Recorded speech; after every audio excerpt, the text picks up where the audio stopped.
На озере Изумрудном сегодня сотни молодых и активных. И это не open air в честь закрытия летнего сезона. Здесь студенты, волонтеры и неравнодушные жители. Все пришли на итоговый субботник года.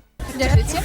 Спасибо. Для удобства всех поделили на 22 команды. У каждой своя зона уборки. Пляж достался команде Екатерины Веретейниковой. На субботник она пришла вместе с 5-летним сыном. Цветные пакеты, то, что можно переработать, это алюминиевые банки, пластиковые бутылки, пакеты. Но остальное, то, что не переработается, уже в черный пакет.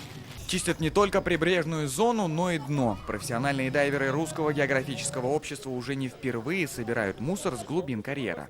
Тарелки, бутылки, 5 метров от берега, колеса различные. То есть у некоторых людей, к сожалению, есть такое развлечение — запускать колеса с горки, и они скатываются в озеро и, соответственно, там остаются.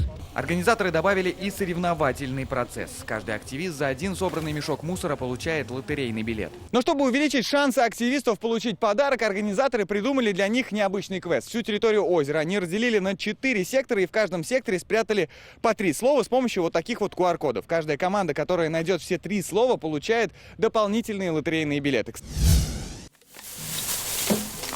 Пластик, он не перерабатывается вообще очень долго, годами может лежать, и с ним ничего не происходит.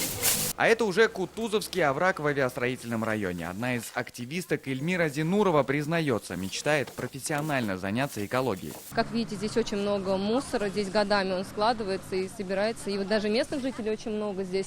Из колледжа здесь есть, из КФУ приехали, студентов 11 человек группа тоже. То есть поддержка очень большая. В Горкинско-Аметьевском лесу тоже присоединяются к субботнику. Здесь проходит всемирная акция «Уборка. Сделаем». Ее сегодня поддерживают в 150 странах мира и 70 регионах России. Суть уборки в том, что любой желающий, проявив свою инициативу, желание, могут найти точку, удобную ему для уборки, и присоединиться к другим таким же инициативным людям. В Татарстане в этом году уже проведено более 500 субботников. В них участвовали 16 тысяч человек. Все в рамках федерального нацпроекта «Экология». Ленар Гинатуллин, Вадим Илларионов, ТНВ, Казань. Смотрите все новости дня, программы и фильмы в наилучшем качестве на YouTube-канале ТНВ. Подписывайтесь.